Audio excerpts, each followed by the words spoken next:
26 tetor, ngrirën për vendin tuaj. Kohët moderne kanë Tiranë modern. Nuk mund ta cilësosh Trumpin Hitler, apo të thuash Edvinit Enver. Po nëse Trump është strongman, njeriu fuqishëm, Rama është autokrat, është arrogant. Trump është votuar nga më shumë se 80 milion vetë, ndërsa Rama afro 800.000, por sipas OSBE-s, te 500.000 duhet të jetë se vjedhjet janë madhore. Por Rama guxon dhe tallet me donin e madh.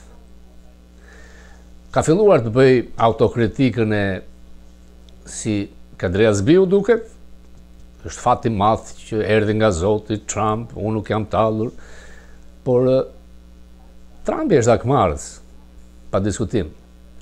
Në kabinetin e Trumpit ka jo besnik, por njerëz të përulur, filti, si në kohën e mesjetës.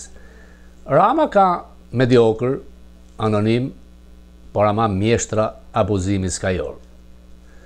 Rama nuk vret si Enveri, por i dëbon si nizam ushtarët e tij. Tigrit i tha ik si lepur, se ndryshe do të tredh. Fugën e sikterisin Gjakarta, se ndryshe mund të apsonte si Limbiao. Belas a i ka ofruar shëmtim si tigrit.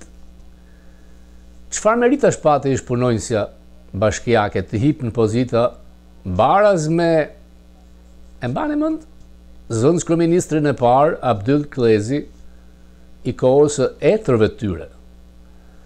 A ndryshon shumë sabotimi ekonomik i dylit nga lubia e shëmtis anti-inteligjencës minimale. Rama duket se e shiti ballukun, duke thënë që t'ja përgjigje përpara drejtësisë, por askush nuk është fajtor derisa provohet nga një gjykat. Këto fjalë ka thënë dhe për Tahirin, për Veliajn, apo për Tigrin, Ametajn. Dhe ajo shpreha Alibaba me 40 ajdut, ku të gjithë këta 40 vjedhin dhe vetë Rama jo, është e thekshme. Jemi munduar të japim fakte, kjo ndodh në Fokus. Natyrisht që ka informacione që dhe nuk vërtetohen, por ju duhen afruar shikuesve që janë besnik ndaj nesh.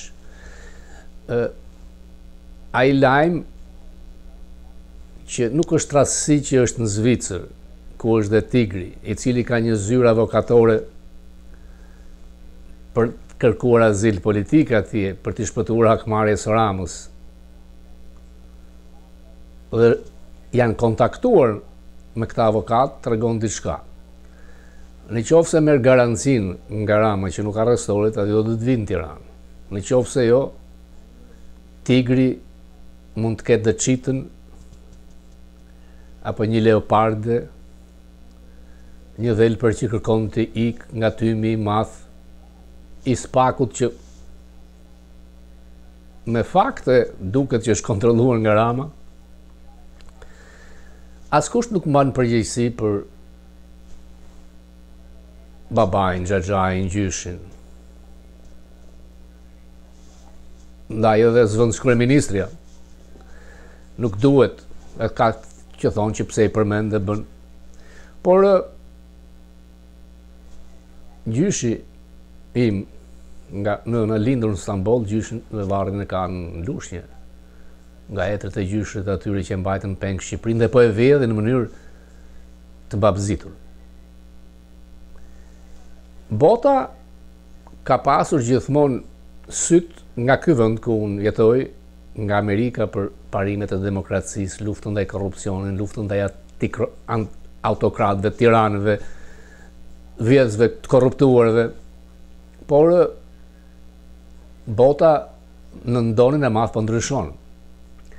Dolën rreth 7 milion amerikanë atë jo mbretër. Sepse e majta e cilëson zotin Trump idiot, ignorant, narcisist, hajdut, nazist, dhe të dalin 7 milion Amerikanë nuk është një shifre madhe kur dihet që Kamala Harris mori 75 milion vota. Nëse budallënjtë të majt radikal që financuan protestat e fundjavës kaluar pa mbretër, do të kishin një lidhje me realitetin, gjë që nuk e kanë, fjala Tiranë duhet kishte zëvendësuar fjalën mbret. Natyrisht që Amerika nuk është një vend totalitar, një monarki absolute, se nëse kjo do të ishte vërtet, shumë protestues do të ishin burgosur. Provoni të bërtisni pa mbretër në Pekin. Përshëndetje, dëbim, më vjen mirë që ju njoh. Sigurisht që ka pasur udhëheqës tiranik në SBA që kanë shkaktuar dëme të mëdha. Guvernatori i Alabamës, George Wallace, presidenti John Tyler, drejtori i FBI-t Edgar Hoover, vetëm për të përmendur disa. Wallace i lëndoi rënd afrikan-amerikan. Tyler mbështeti hapur skllavërinë. Hoover shkeli ligjet e privatësisë për të zhvatur politikanë të fuqishëm. Është e qartë se lëvizja progresive e sheh presidentin Trump si një tiran. Pra, protesta e tyre sipërfaqësore duhet të ishte emëruar më saktë apo jo. Sot çështja më e madhe që e majta është për çmon është zbatimi i ligjit të migracionit. Ata nuk duan asnjë pjesë të këtij ligji. Duan amnisti për shumicën e njerëzve pa dokumenta. Ata thonë se mbështesin ndalimin e të huajve kriminal. Por si mund t'i gjesh nëse qytetet të pengojnë, të kërkosh dhe refuzojnë të informojnë qeverinë federale, kur të huajt pa dokumenta arrestohen për krime? Pyetja thjesht, nuk mori kur përgjigje. Pra, Donald Trump është një tiran për zbatimin e ligjit të emigracionit? Absurde. Pastaj është hedhja në erë e anijeve të drogës. Progresivët e majtë thonë se kjo është tiranike. Ata vajtojnë se Amerika po vret peshkatar. E majta ekstreme dëshiron proces të rregull ligjor për kontrabandistët e narkotikët, por nuk e do këtë për presidentin e Amerikës.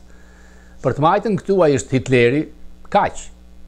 Adolf i shëmtuar është shembulli më i mirë i një tiranit vërtet që ju do të shikoni ndonjëherë. Pastaj është Mao, Stalini, Putin, pjesë e atij ekipi. Libri i Bill O'Reillyt përballë me të keqen e shpjegon këtë. Por zonjat gazetare të The View me sa duket besojnë se agentët amerikanë të ICE janë pasardhës të Gestapos, policisë sekrete të Hitlerit. Ky mendim tregon një sasi të jashtëzakonshme ignorance. Agentët e Gestapos torturonin, vrisnin rregullisht njerëz të pafajshëm. Lexoni për këtë vrasja SS, mendime të dëshiruara. Shumica e fanatikëve ideologjik nuk janë të interesuar të grumullojnë një ori. Ata tashmë i dinë të gjitha. Ata thjesht duan të shfryen dhe të shoqërohen me të tjerë që mendojnë si ata. Po ta mendosh, kjo është rruga e vërtet drejt tiranisë. Të refuzosh faktet dhe të përqafosh propagandën ideologjike. E vërteta është se Trump nuk është askund afër një mbreti. Kështu që lërini më njanë shenjat e budalladhiqeve dhe ndërsa jeni këtu, merrni parasysh se çfarë kanë bërë vërtet tiranët e vërtet në botë. Ky është mësimi që duhet të mësojnë të gjithë, ndërsa Trump përballet me Shi, Putin dhe Hamas. Një tiran e vërtet nuk do të përpiqej kur të neutralizonte të keqen. A do të përpiqej? Trump në turin 5 ditor ka arritur të ulë në Turez përfaqësuesit e Kambodhës, Tajlandës, ajo që quhet lufta e 10, do të thotë janë pushim me ndërmjetësimin e Malezisë. Ndërkohë është marrë një lloj aprovimi nga sekretari i Thesarit, ish partneri i Soros LGBTI hapur, se do të ketë një marrëveshje me Kinën. Në një nëndor, Trump pa thënë që tarifa do të jenë 100% e kinesëve. Trump do të takohet me presidentin Xi në Korenë e Jugut dhe ka mundësi që të vendoset një marrëveshje tregtare dhe tarifat mos jenë 100%. Në qoftë se Trump do të arrijë të bindë presidentin kinez dhe Amerika të formojë një detante me Kinën, çdo gjë do të shkonte në mënyrë pozitive për presidentin Trump, i cili duhet pranuar që ka shenja autokrate, ka shenja narcisiste, ka probleme, mungesë fokus, por Trump është atipik, nuk më bën asgjë më shumë nga ato që thanë fushat. Është thuajse çmendur shumë nga një reklam televizive në Kanada, ku përdoret kolona zanore të madhit Ronald Reagan kundër tarifave. Por Trump kalon tejet, thotë që ato fjalë janë bërë me inteligjencën artificiale, jo. Qëndrimi i Reaganit ka qenë kundër tarifave, por është kohë tjetër Reagani, kohë tjetër Trump. Dhe sot ka vendosur 10% tarifa në Kanadan. Kanada është vend aleat. Ka qenë, është dhe do të jetë. Trump edhe 3 vjet është në shpinë e bardhë, edhe pse është hedhur ideja se ai mund të rinë një mandat të tretë, pa dhënë shpjegime se si.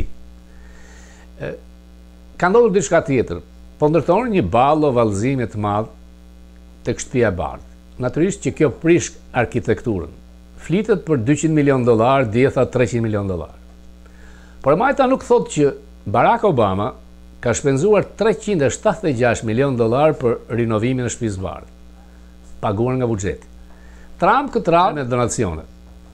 Është qesharake, pronarët e MSNBC-s, Comcast, kanë dhënë donacione për ballroom. Ndërkohë që MSNBC-a vazhdon të shfryjnë me egërsi, shan ignorantin, Hitlerin, nazistin, Trump. Të gjithë krerët e korporatave të mëdha po bëjnë donacione, sepse kanë frikë nga qasja, nga qëndrimet e Trump të tyre. Por mund krijohet ai ballkanizimi i politikës amerikane. Presidenti tjetër që vjen mund ta prish. Po thuhet që Trump do të ndërtojë edhe një bunker të madh. Jo se shtëpia e bardhë nuk ka bunker, por e do modern, sepse kur bën protestat për Floyd, afrikan-amerikanin, Trump ka qëndruar 4-5 orë në atë bunkerin e vjetër të shtëpisë së bardhë dhe ka parë veten e frustruar shumë. A do të jetë Trump triumfues në ekonomi? A do të hedhi pak sa syt nga Ballkani doni Cezari modern? Kjo do të na interesonte ne më shumë. Pse është kaq i shqetësuar Rama dhe nuk lë rast pa vlerësuar Trumpin e madh, por pa dashje ripërsërit tallin e madh që bërin pranit Macronit. SPAC duhet të hetojë edhe kontratën paraprake të SPAC-ut të Sazanit, por edhe atë bazën e re ruse në Vlorë të aeroporti përmes Pacollit. A është kjo përplasje e madhe midis numri 2 të qeverisë Ballukut, e cila pasi merit është në të post? A luan në prapaskena Rama, ndërkohë që duket që është tronditur edhe nga një kandidat për Bashkinë e Tiranës, dhe në mënyrë të habitshme thotë që në Tiranë opozita gjeti një aktor. Fundit, personi i cili garon në Tiranë si aktor është shumë herë më lartë se sa Rama si piktor, sepse të paku ka studiuar për arkitekturë, dhe në qoftë se nuk i përqekër kanë Ramës aktorët, pse kanë mbi 3 vjetë që lëpijet në Zelenski, aktor shumë herë më karagjos se aktori Tiranës. Në Irland ka fituar si presidenti një e pavarur. Pra mund të ngjas edhe në Shqipëri, dhe do të ishte një augur i mirë që të pavarur të sfidonin partitë. Të pavarur real, po të kishte ga reale, jo me një. Dhe do të ishte si një bankoprov këto zgjedhje me 6 bashki për të parë që në Shqipëri mund të afrohen edhe njerëz ndryshe, njerëz që nuk kanë qenë pjesë e aparateve partijake, njerëz të cilët krijojnë shije të keqe, ka nisur një serial i ri turk tek rrëmbimi i drejtuesve të PD-s dhe emërimi për Ramën. Pra shkryuar një lloj tregu si në futboll, merkato. Nuk është gjë e re, ka ndodhur. Mendimi është ky që ata persona që shiten kaq lehtë dhe bëjnë kapërcime kaq të mëdha nuk kanë qenë realisht taj grupim ku deklaruar më parë kanë qenë. Nga OSBE-ja duket qartë që zgjedhjet kanë qenë të manipuluara. Nuk është ndonjë zbulim që ne nuk e dinim. Konstatim, por jo rekomandim. Me këtë sistem zgjedhor nuk përfaqësohet i drejti, i afti dhe e ardhmja. 30 vjet nuk janë pak. Nuk janë bërë shumë gjëra, por shumë pak në krahasim me çfarë potenciali ka i vend të bëhen. Por kur drejton një parti vazhduese e PPSH-s, kur drejtojnë nipat, mbesat, bind, atyre që i kanë të duart me gjak, nuk mund të presësh më shumë. Fati madh është që Shqipëria është në NATO, por kjo parti që sot është në pushtet e ka kundërshtuar hyrjen në NATO. Kthehuni dhe shikojeni deklaratat e Edvin Ramës. Siguria e NATO-s ka bërë që të guxojnë dhe investitorë, por është prishur balanci drejt peshimi i investimeve. Me ndërtimet e lubis, e babëzis, me çmimet e çmendura dhe investimet e parave të zeza, ndalohet çdo investim i pastër. Dhe njerëzit ikin. Dhe nuk ikin 1.000, 10.000, 100.000, për janë mbi 1 milion të ikur. Dhe ky është problemi më i madh. Siç u thash dje, këtu në New York kanë filluar zgjedhjet, votimet përpara kohës, siç not mund votosh një javë përpara për bashkinë dhe duket se do të jetë një socialist demokrat i cilësuar si komunist nga Trump në krye të bashkisë New Yorkut. Ky vend i rikuperon problemet e tij. Ndaj nuk më shqetëson shumë. Por ajo që mbase mund të merret dhe të kopjojë nga Tirana, nga Mamdani, është ideja e planit strehimit Vjenës. Vjena rreth 75% i ka pronë bashkiake dhe ka qerat më të ulta. Dhe kur e bën Vjena, pse jo Shqipëria?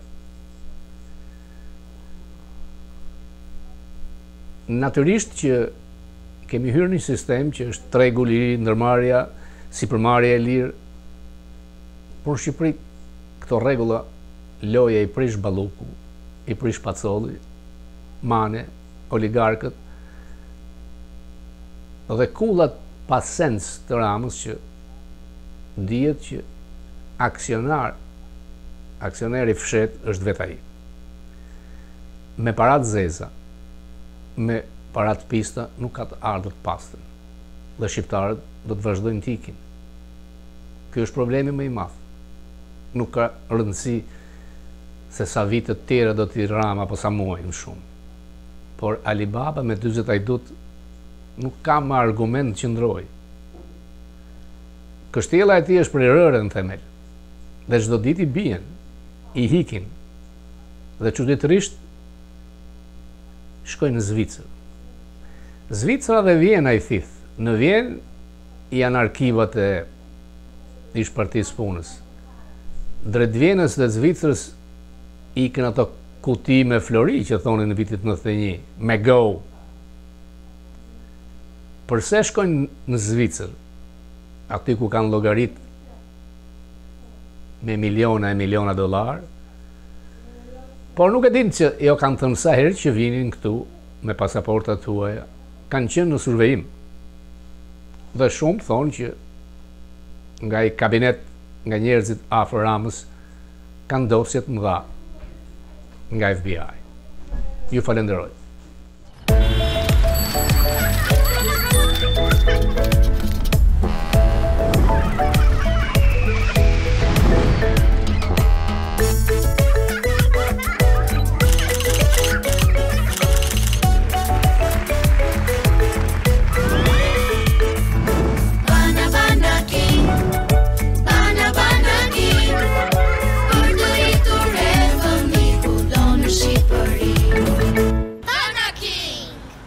në Shqipëri.